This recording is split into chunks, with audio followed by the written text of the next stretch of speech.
এই রে, ঝগড়া বেঁধে গেল 3টের মধ্যে। যা।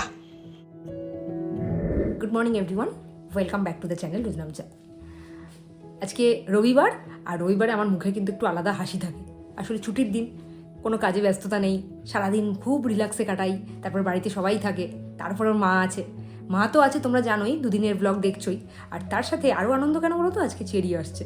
ঝড়ক কিন্তু এখনও জানে না ওর মিমি আসছে যে। এর আগের দিন বেরিকে নিয়ে রুম এসেছিল ঠিকই, কিন্তু সেদিনকে না শান্তি মতো বসে গল্প করা হয়নি। ভেবেছিলাম তো একটু বেশ গল্প করব, টাইম কাটাবো। বৃষ্টিটা এমন একটা বাদ সাধলো, ওই বৃষ্টির জন্য বাড়ি কী করে যাবে সেই একটা টেনশন। আর তাছাড়া বেরি না বাড়ি ছেড়ে খুব একটা বেশিক্ষণ থাকতেও চায় না দেখি, একটু টাইমের পর থেকে শুরু করে দেয় বাই বাই এরকম শুরু করে। কিন্তু চেরি কিন্তু তা না, চেরি কিন্তু বেশ খেলাধুলা করে মজা করে কাটায়। আজকে চেরিকে নিয়ে আসবে। আমি যখন স্কুল ছুটি পড়লো যেদিনকে, সেদিনকে রুমকে বলে রেখেছিলাম দুদিন তুই আসছিস আমাদের বাড়িতে দুজনকে নিয়ে। আসলে দুজনকে একসাথে নিয়ে আসলে একটু প্রবলেম হয়, সবসময় তো গাড়ি বের করা সম্ভব হয় না। আর টোটোতে এলেও ওরা এখন যা ছোটো, ওই টোটোতে বসিয়ে নিয়ে আসাটা সম্ভব না, আর বাইকে তো সম্ভবই না। ওই জন্য আমি বলেছিলাম দুদিন তুই আসিস। একদিন তো বেরির কোঠা কমপ্লিট হয়ে গেছে, এবার চেরির কোঠা। আজকে সারাদিন চেরির সাথে খেলা হবে আমাদের। ঝনক তো গানের ক্লাসে যাবে, গানটা এর আগের সপ্তাহে হয়নি, তারপরে মঙ্গলবারও হয়নি, ওই জন্য গানের ক্লাসে যাবে, গানটা কামাই হবে না। কিন্তু আজকে সারাদিনটা খুব মজা করে কাটবে। অনেক সকালে উঠে গেছি আজকে, ঝনক একদম সকাল সকাল উঠিয়ে দিয়েছে 5:30টার সময়। আজকে রবিবার, কোথাও একটু বেশিক্ষণ ঘুমো পারিনি ঘুমোতে। সকালবেলা উঠলে না প্রোডাক্টিভ লাগে দিনটা, অনেক কাজ হয়। এখন 8:30 বাজে, প্রচুর কাজ হয়ে গেছে। চলো এবার দেখাচ্ছি সবাই কী করছে না করছে। সবাই কিন্তু যে যার মতো কাজে লেগে পড়েছে, শুধু ঝনক বাদে, ঝনক এখন ওঠেনি। চলো দিনটা শুরু করা যাক আর দেখতে থাকবো আজকের ভিডিওটা। একটা সময় ঘুম থেকে রয়েছে যে বাথরুমের লাইট জ্বলছে। আর এরপরে আরেকটা কথা বলি, শিবানীদি কিন্তু খুব রাকেশ ভক্ত হয়েছে। দাঁড়াও, তোমার হচ্ছে। একটু আগে একটু আমাদের দুজনের মধ্যে কথোপকথন শুনেছে, আমি আর মা আলোচনা করছিলাম যে ওখানে রসুনগুলো রেখেছে, 1 কোয়া রসুন কিনে নিয়ে এসছে। ওর নাকি সারা হাতে পায়ে ব্যথা, রসুন খেয়ে নাকি ও শরীরটাকে ঠিক করবে। একটা দিনও খায়নি, আর আমাকে শাসিয়ে দিয়েছে। দাঁড়াও, আবার আমাকে চুপ, আবার আমাকে শাসিয়ে দিয়েছে যে ওই রসুনগুলো ধরবে না, তারপরে ওগুলো পচিয়ে নষ্ট করবে। আমি ওই ঘরে কি একটা যেন কাজ করছিলাম, এসে শুনছি শিবানীদি চুপে যাবে বলছে, ভাই তুমি কি রসুন খাবে মনে করাচ্ছে। আমার চুপে যাবে মনে করাটা ভালো কেন মনে? হ্যাঁ ওটা তো দেখালাম, বাথরুমের লাইট জ্বলছে ওটা দেখালাম। একই রামের ওখানে আবার সুদীপ দোষ রয়েছে, বেশ করেছে, ঠিক করেছে।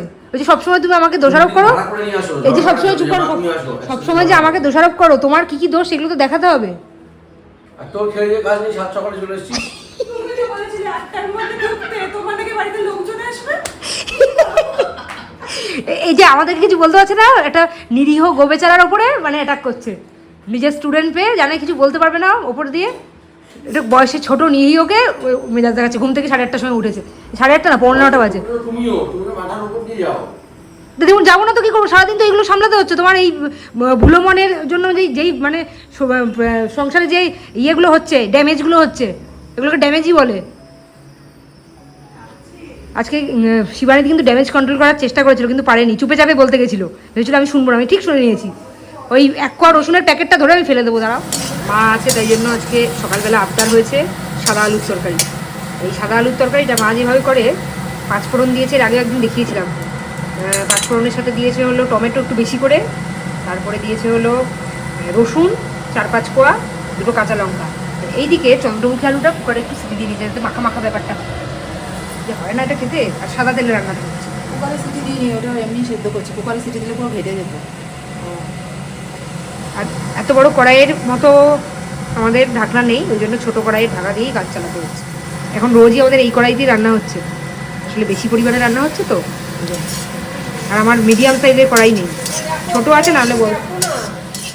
এই যে এতক্ষণে ঘুম ভেঙে গেছে 9:15টার সময়, মুখটা করেছে দেখো না। এই জন্য এক্ষুনি দিয়া চলে যাবে।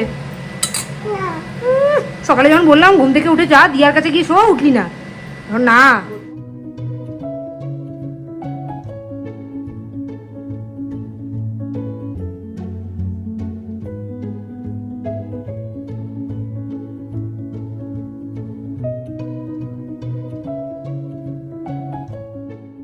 ছোটোবেলা থেকে সাদা আলুর তরকারি বলতে আমরা এটাই বুঝি, একটু টমেটো দিয়ে টকটকভাবে।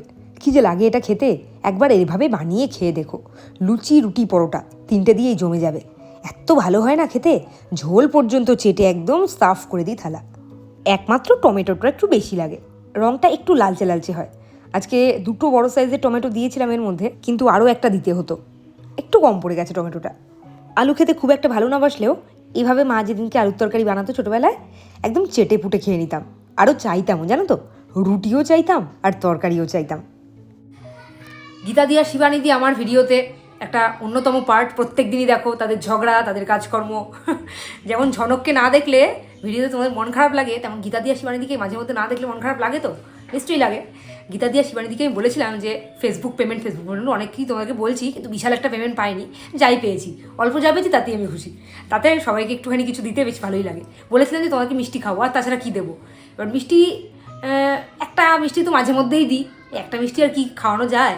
তাই জন্য রাকেশকে বলেছিলাম, রাকেশ কিন্তু দুজনের জন্য 2 প্যাকেট মিষ্টি নিয়ে এসেছে। এই দেখো কি মিষ্টি নিয়ে এসেছে। ছুটির দিন থাকলে রাকেশের জন্য কোনো দিনই আমি ওয়েট করি না, শুধু ছুটির দিন কেন, কোনো দিনই আমি ওর জন্য খাওয়ার ব্যাপারে ওয়েট করি না। সকালে ঘুম থেকে উঠেই রেকর্ডিং করতে বসেছে ওই ঘরে, কখন শেষ হবে কিচ্ছু জানি না। 11টাতেও হতে পারে, 12টাতেও হতে পারে, আমাকে এখন কিছু সিওরিটি দিয়ে বলতে পারবে না। ওই পাশে মাকেও দিয়ে দিয়েছি খেতে, আর এই পাশে আমারটাও নিয়ে নিয়েছি। মার রান্না করা আলুর তরকারি দারুণ হয় খেতে, সাদা আলুর তরকারি। তোমাকে দেখালামই সকালে কেমন করে করেছে। মিষ্টিটা নিয়ে নিই, হজমের প্রবলেম। এটা হলো আমার শ্বশুরমশাইয়ের ব্রেকফাস্ট। ওনাকে আলুর তরকারিটা দিইনি, ওনার তো সুগার আছে, ওই জন্যই। চাটাও কিন্তু চিনি ছাড়া, একদম হেলদি। আর মা এদিকে আমাকে একটু হেল্প করে দিচ্ছে।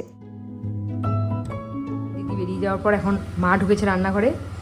এই মাছের রিস্ক আর নিতে পারলাম না, রান্না দিকে দিয়ে করাতে পারলাম না। এখন মশলা বাটা হয়ে গেছে, এখন হবে একদম স্পেশালি রুম আসবে বলে ইলিশ মাছ। যদিও ও খেতে খুব একটা ভালোবাসে না, রাকেশ সেটা জানতো না, বলেছিলাম মাটন আনতে, আনেনি, নিয়ে এসেছে ইলিশ মাছ। এই সমস্ত রান্না করতে হাতে গোনা কয়েক মিনিট টাইম লাগে, কিন্তু খেতে যা লাগে দুর্দান্ত। যদিও ইলিশ মাছের খুব একটা ভক্ত আমি নই, কিন্তু ইলিশ মাছ ভালোবাসে না এমন মানুষ খুবই কম আছে। কি লোভনীয় দেখতে হয়েছে বলো।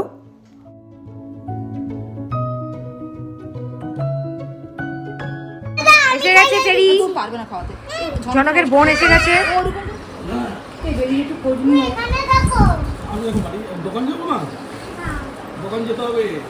তুই তো গান করতে যাবি এখন, তোর কি? ও চলে যাবে।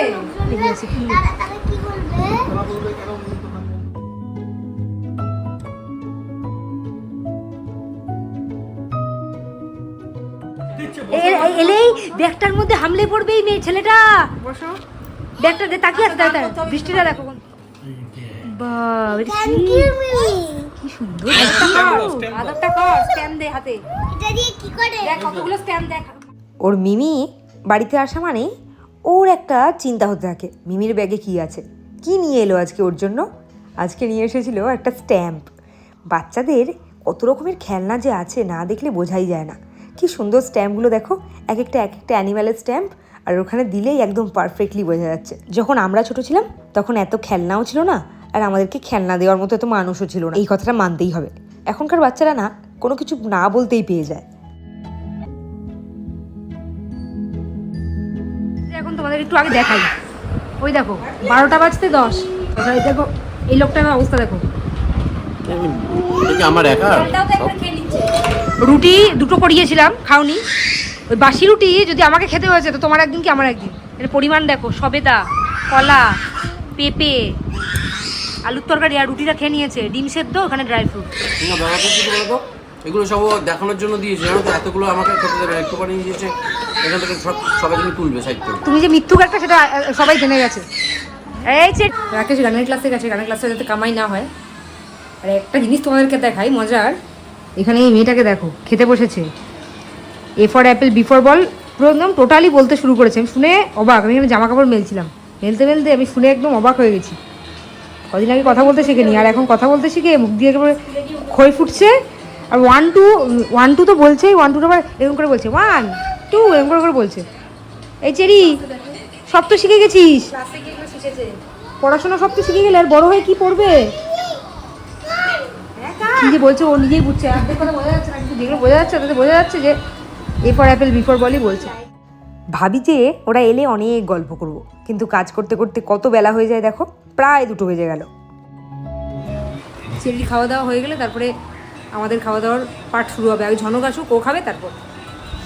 এই যে আমাদের আজকে হেড শেফ আজকে অনেক রান্না করে দিয়েছে, কিন্তু প্রচুর রান্না। কি নিয়ে এসছো সব? এর ভেতরে খাবার আছে। খাবার? ঝনক গানের ক্লাস থেকে ফিরে গেছে, আবার শুরু হবে হুড়োহুড়ি। শুধু যে হুড়োহুড়ি তা কিন্তু না, তার সাথে প্রচণ্ড বায়না। দেখো না, বায়না করে একটা আইসক্রিম নিলই নিল। খাওয়া দাওয়া হয়ে গেছে। খাওয়া দাওয়ার সময় এতই ব্যস্ত ছিলাম, এতই ব্যস্ত ছিলাম খাওয়া দাওয়ার সময় তোমাকে কিছুই দেখাতে পারলাম না, এত জ্বালাতন করছিল। এখন সবাই আইসক্রিম খাচ্ছে। কেমন খেলি?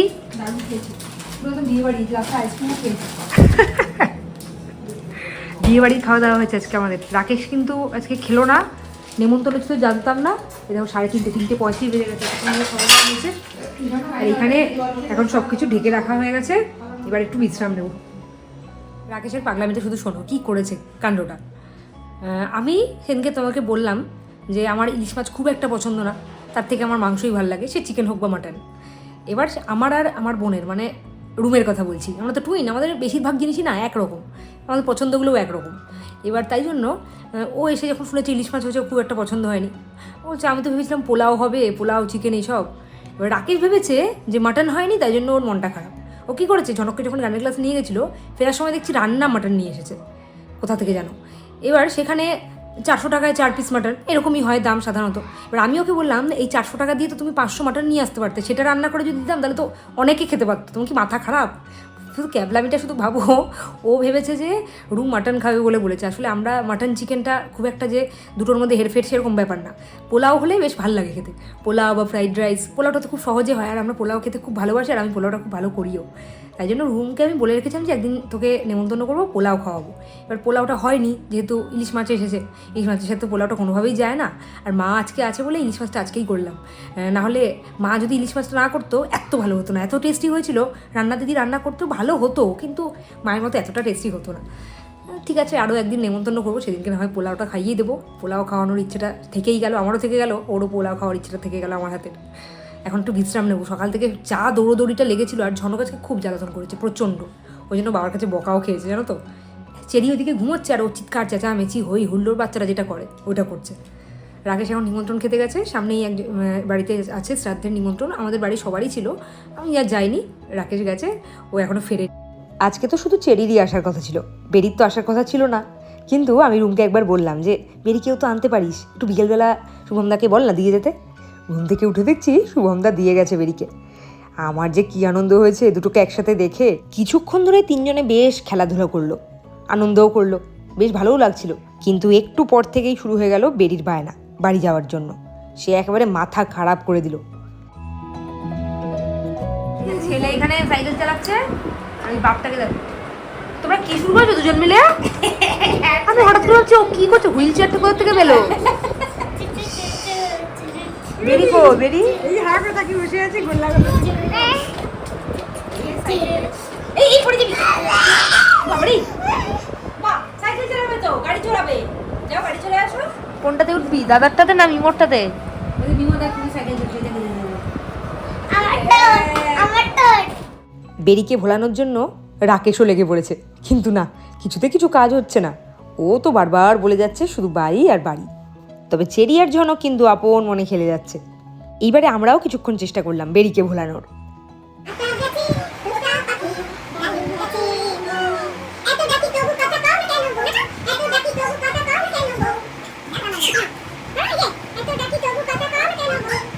সন্ধ্যেবেলা বসে একটু গল্প করবো, কিন্তু এই আগের দিনের মতো কিন্তু শুরু করে দিয়েছে বেরি, বাই বাই শুরু করে দিয়েছে। ওরা এক্ষুনি বেরিয়ে যাবে। আজকে আর ঝনককে পড়তে পাঠালো না, পড়তে পাঠালেই হতো, আজকে রবিবার, পড়তে পাঠালাম না। আসলে চেরি বেরিকে রেখে যাবেও না, আবার চেরি বেরির সাথে খেলনাও শেয়ার করবে না, দুষ্টুমি করে যাচ্ছে একভাবে। ওই যে শুধু বকা খাচ্ছে বাবার কাছে আর মায়ের কাছে, আর এখন দিয়ার কাছে গেছে, দিয়াকেও রেগে গেছে, দিয়ার উপর রেগে গেছে, দিয়াকেও বলছে তুমি চলে যাও। এত দুষ্টুমিটা শিখেছে, কি করলে যে ঠিক হবে বুঝতে পারছি না। কোনো জিনিস কাউকে দেবে না, এই জিনিসটা বন্ধ করার দরকার, কিন্তু কি করে বোঝাবো সেটাই হলো ব্যাপার। এখন ওরা বেরিয়ে যাওয়ার পর ঝনককে একটু পড়তে বসাবো, আর 2 দিন হাতে বাকি আছে, সোম আর মঙ্গল, বুধবার থেকে ওর পরীক্ষা। ওই জন্য আমি ভেবেছিলাম যে সন্ধ্যেবেলা সেই কাস্টার্ড বানিয়েছিলাম সেটা সবাইকে দেবো। দুপুরবেলা যেহেতু আইসক্রিম খাওয়া হয়েছে, অত তো খাওয়া যায় না, কিন্তু খেয়ে সবার এতটাই গলা অবধি ভর্তি, কেউ খেতে পারলো না, সব গুছিয়ে দিয়েছি। এখানে মা নিয়ে যাবে, এই যে মায়েরটা গুছিয়ে দিয়েছি, ওইখানে রুমকে গুছিয়ে দিয়েছি, সবাইকে গুছিয়ে দিয়েছি, সবাই যে যারটা নিয়ে চলে যাবে। এখানে বসে আর কেউ খেয়ে আমাকে রিভিউ দিল না আর কি, এই হলো। কাকে বলছিস তুই? তোর বোন না কে? কেন, বেরি কি করেছে? তো বেরি তোমাকে মারছে, তুমি তো বেরিকে খেলনা দিচ্ছ না, ওই জন্য মারছে। তুমি কেমন? তুমি খুব ভালো? তুমি যে খেলনা দিচ্ছ না ওদেরকে সেটা কি হবে? বেরি একটা বাজে ছেলে। বেরি একটা বাজে ছেলে? হ্যাঁ। ঝনক একটা বাজে ছেলে? না বেরি। না বেরিও ভালো, ঝনকও ভালো, চেরিও ভালো, সবাই ভালো। না বেরি বাজে। সবাই ভালো। না বেরি, না বেরি বাজে। যখন চেরি বেরি কথা বলতে শিখবে তখন বলবে ঝনক দাদা একটা বাজে ছেলে, যেদিন খেলনা দেয় না। যেদিন তুমি বলবে আমি সবাইকে ভালোবাসবো দিয়া, বেরিয়ে আমি আসো। আর করবো না এরকম, আরে সেদিন আমি আবার আসবো। সেদিন আমি আবার বাবা, আমাকে হাই ফাইভ কর। বাড়ি যাবে না? ওই বাবা, একটা ফ্লাইং কিস দিয়ে দাও আমাকে। আমাকে আমাকে আসবো না? আমাকে দাও। দুজনেই দিচ্ছে। এই চেরি, তোদের বাড়ি যাবো না? না না না না। ব্যাস ব্যাস। বাই। আর তোর বাই বাই। আমি একটা টাকা দিচ্ছি, হ্যাঁ, দেখি। বেরি টাটা। দাঁড়া, চুলগুলো আছে। মানে বাঁচছে আর কি, ওখান থেকে বেরিয়েও বাঁচবে। এই জন্যই বেরিকে নিয়ে কোথাও যেতে চায় না ওর মা। যেটুকু টাইম এসেছে মাথার চুলগুলো করে ছিঁড়ে ফেলেছে, কিন্তু চেরি সকাল থেকে চুল একদম জ্বালায়নি, এক ফোঁটাও জ্বালায়নি। ওরা একটু খেলেছে, দৌড়েছে, তাহলে চেরি বেরিকেই নিচ্ছি। পড়াশোনা করেছে, সব করেছে। Cherry tata. বাবা টাটা। তোমার এই যে, ওর মা এখানে চেরিকে জুতো পরাচ্ছে আর ও ভেবেছে ওর মা ওকে রেখে দিয়ে চলে গেছে। পাগলের মতো করছে পুরো। তোরই একটা মা আছে আর বাড়ি আছে, যা। আর কোনোদিন আসতে বলবো না, বাজে মেয়ে তুমি, যাও। কোনোদিন আসতে বলবো না। 2 ঘন্টাও ছিল না, তার মধ্যে জ্বালিয়ে মেরেছে সবাইকে। চেরি ভালো, cherry good girl, cherry good girl, ভালো মেয়ে। এ মা লাইট অফ হয়ে গেছে, যা দাঁড়া। টাটা চেরি, আবার আসবে, আবার আসবে। বাবা হ্যাঁ, আবার আসবে, ঠিক আছে, আবার আসবে। বেরি তোমাকে বলবো না, তুমি দুষ্টু। টাটা। আর এখানে দিয়া চলে যাচ্ছে বলে ঝনকের শোকের ছায়া নেমে এসেছে, ওই জন্য ওকে এখন রায়দিদি বৃন্দাদিদি বাড়ি পাঠানো হবে। চলো তোমাদেরকে উঠিয়ে দিয়ে আসি। বাবা বেরি বাঁচলো, বেরি ভাবছে যে বাবা আমাকেও শাস্তি দিয়েছিল। টাটা, আমি যাচ্ছি, চলো। যাচ্ছি কোথায়? আর দিনটা দিদি ভাই।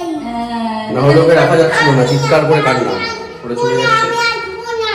দেখে নাও চেরি, দেখে নাও। শোনো, তাড়াতাড়ি এসে একটু পড়াশোনা করে নেবে না? এই শুধু না বাবা, শুরু করতে হবে না। বাচ্চা নিয়ে ব্যাগপত্র নিয়ে টোটোর থেকে ভ্যানে যাওয়া আমার মনে হয় বেশি সুবিধা। ভ্যানে অনেকটা জায়গা পাওয়া যায়, ওই জন্য একটা ভ্যান ঠিক করে দেওয়া হলো। মা, রুম, চেরি, বেরি সবাই মিলে একসাথে বেরিয়ে পড়লো। আর ঝনক তো এখন বাবার সাথে যাচ্ছে ওর পিপির বাড়ি। এর সমস্যা কি সমাধান হয়ে গেছে না এখনো চলছে ক্রাইসিস? না না, ঠিক আছে। আমি একটা জিনিস ভাবছিলাম, গ্যাসটা যদি তুমি থাকাকালীন শেষ না হয়, তুমি না থাকাকালীন শেষ হয়, তাহলে খুব প্রবলেম হয়ে যেত। এই নিচের থেকে সিলিন্ডার টেনে নিয়ে আসা আমাদের কাজ না। বাবা ভালো টাইমে শেষ হয়েছে। কটা বাজে দেখো, 9:15। ঝনক এতক্ষণে ফিরেছে। আর আমি এখানে একটু ডাল তরকারি গরম করতে বসিয়েছিলাম, দেখলাম গ্যাসটা শেষ। রাকেশের সাথে তো বললাম, করে দিয়েছে। আর এদিকে ছেলেটাকে বলছি পড়তে বসতে, দেখো কেমন বায়না হচ্ছে, দেখো। বসেছে পড়তে, বই টই দাও। ওই তো গুড বয়, কোথায় ও? ওই যে গুড বয়, ভালো ছেলে ঝনকটা, পড়াশোনা করে, গান করতে যায়। ঘেমে গেছিস? আমি বাবা। কিছুক্ষণ তো পড়বো না করছিল, তারপরে রাত্রি 9টা 10-15 নাগাদ ওকে আমি পড়তে বসালাম। পড়তে না বসালে হয় বলো তো? সারাটা দিন একদম পড়তে বসেনি, খেলাধুলা করেই কাটিয়ে দিয়েছে। বাংলার এই হিউজ সিলেবাস, এইটা নিয়ে আমি একদম মাথা খারাপ করে ফেলছি। ঝনকের কি অবস্থা হবে কে জানে। আর 2 দিন বাকি পরীক্ষার। বাড়িতে প্রজাপতি বসেছে। এই লোকটা কোথায় গেল? এই লোকটা কোথায় কি কুকীর্তি করে বেড়াচ্ছে কে জানে। কেন, কি আছে? এই দেখো নাসো, এই যে। দেখুন তো। হ্যাঁ, এইসব তো দারুণ লাগবেই। মনে তো কিসবের ক্ষয় ফুটছে ভগবানই জানে। ওই জন্য তো বাড়িতে প্রজাপতি বসছে। নাটকটা কম করো তো। কি হ্যাঁ, বাড়িতে প্রজাপতি থাকলে পরে মনের মধ্যে মানে ফুল ফোটে। হ্যাঁ, তোমার জন্যই ফুল ফোটে। মনে মনে ভাবি যে বউটা কখন দেখবো, তার মুখটা, আর মনটা খারাপ হয়ে যায়। বাড়ির থেকে না। আচ্ছা, বললাম আমার না। একার দায়, তুমিও তো এই বললাম না। বাড়িতে থাকো। বললাম না। তোমারও তাই হতে পারে। তুমি কি আরেকটা বিয়ে থাকার প্ল্যানে আছো কি? এটাই হবে। এখন তুমি বড় ব্লগার হয়েছো, তোমার ব্লগ সবাই দেখে। চাকদায় বেরোলে আমার যেমন শোনো মানে একটা শোনো ইয়ে শোনো, আছে, তেমন তোমারও এই যে একটা fan base ছেলেটা তৈরি যে হয়েছে। আছে, ওই যে ছেলেটাকে রেখে দিয়ে যাও সারাদিন আমার বাড়ির, আমার পেছনে ও সারাদিন খেতে দাও, স্পাইগিরি খেতে করে, দাও, খেতে দাও। সারাদিন স্পাইগিরি করে বেড়ায়। স্পাইগিরি আর করে তুমি বেড়ায়? সারাদিন একা একা বাইরে ঘুরে বেড়াও, তাই জন্য আমার আর কোনো কিছু হওয়ার নেই। সবকিছু তোমার ছেলে এসে রিলে করে দেবে তোমার কাছে, তোমার আছে চান্স, বুঝেছো? সেই জন্যই আমি বললাম। সেটা ঠিক। ঝনক, প্রজাপতিটা দেখিলে একটা? হ্যাঁ হ্যাঁ, ওই দেখ। প্রজাপতি প্রজাপতি কোথায় পেলে ভাই এমন রঙিন পাখা? বাহ, গান গেয়ে এই টুকটুকে লাল নীলটা করেনি, দেখছো না লাল নীল? গান গেয়ে পালিয়ে গেছে। বুঝেছো তো, হ্যাঁ। লাল নীলটা দেখেনি এই বলে টুকটুকে লাল নীল বললি না কেন? এখানে লাল নীল নেই বলে? দুপুরবেলা নিমন্ত্রণ খেতে গেছিল বলে এখন একদম হান্দে পড়েছে ইলিশ মাছের উপর। কেমন হয়েছে রান্নাটা? মায়ের হাতের রান্না বলে কথা। দারুণ। এক ফোঁটা তেতো হয়েছে কিন্তু সর্ষের। ভাপা করেছে না ঝোল করেছে? ভাপা না, সর্ষে ইলিশ। দারুণ করেছে। ভাপাটাতে টাইম লাগে, মানে পাত্র লাগে। দারুণ। দারুণ, কেনাটা সার্থক। আর একটু ভাত নেবে? পথে এসো। রাত বাজে এখন 11:30, আর গিন্নি আমার কত পরিশ্রম করে। কি করব, কেউ কাজ করে হেল্প করে দেওয়ার নেই, নিজেকেই করতে হয়। এই পটল আর লেবু একসাথে দিয়ে দিয়েছে, এখন এগুলোকে বসে বসে পাচ্ছি, কি আর করবো। তোমার বাবা দিয়েছে, তোমার বাবার কাজ। শোনো, কোন শ্বশুরটা আছে যে জামাইয়ের জন্য মেয়ের জন্য এরকম সবজি কিনে ফল কিনে পাঠা? জ্বলেছে। আশেপাশে জিজ্ঞেস করে দেখো। জ্বলেছে, আগুন জ্বলেছে। সবজি কিনে বিয়ের সময় তো খুব ডায়লগ দিয়েছিলে, সবকিছুর দায়িত্ব নিলাম, ঘুরতে যাই নিজের খরচ নিজে করি, এমনকি বাড়ির থেকে খাবার ওই ফালতু এই সমস্ত ডায়লগগুলো কম দাও। আমি আমার সাধ্য মতো আমিও নিয়ে যাই, দিয়ে আসি, হেল্প করি, এগুলো কোনো কথা না। তোমার বাবা সবসময় বাজারে যায়, গিয়ে যদি কিনে আনে। একটা কথা বলি, শুধু হানিমুনটা গেছিলাম ওর টাকায়, আর বাকি যত ঘুরতে যাই সব নিজের টাকায় ঘুরতে যাই। তা কি এরা কি বলবে? তুমিও ইনকাম করো, আমিও ইনকাম করি। আমি আমার টাকাতে যাই, তুমি তোমার টাকাতে যাও, কিন্তু তোমার টাকা কম খরচ হয়, 60% আমার খরচ হয়। যেমন কোনো একটা হোটেলে খেলাম, তোমার কাছ থেকে টাকা চাইবো নাকি তুমি দেবে? দেখো মানে কড লাইনে কেমন যাচ্ছে, দেখেছো তো? মানে আমি বলতে চাইছি যে বিয়ের পরে মেয়েদের সমস্ত দায়িত্ব তার হাজবেন্ডেরই হয়, কিন্তু আমাদের এখানে তা না। না, যদি দুজনে ইনকাম করে তাহলে হাজবেন্ড কেন নেবে? নেবে না কেন? না, আমি এখানে এসে গাধার মতো পরিশ্রম করছি, তোমার বাড়িতে এসে কেন করছি আমি তাহলে? আমি তো কিসের তুমি তাগিদে? গাধার মতো। কাজকর্ম আর ঝগড়া এই দুটো আমাদের চলতেই থাকবে। সব যদি ডিটেলসে দেখাতে যাই একটা গোটা দিন লেগে যাবে। ছাড়ো তো আমাদের কথা, চলো এবার তোমরা ঘুমিয়ে পড়ো, আমরাও এবার কাজকর্ম সেরে ঝগড়াঝাটি সেরে ঘুমিয়ে পড়ি। গুড নাইট, কালকে নতুন ব্লগে দেখা হবে, টাটা।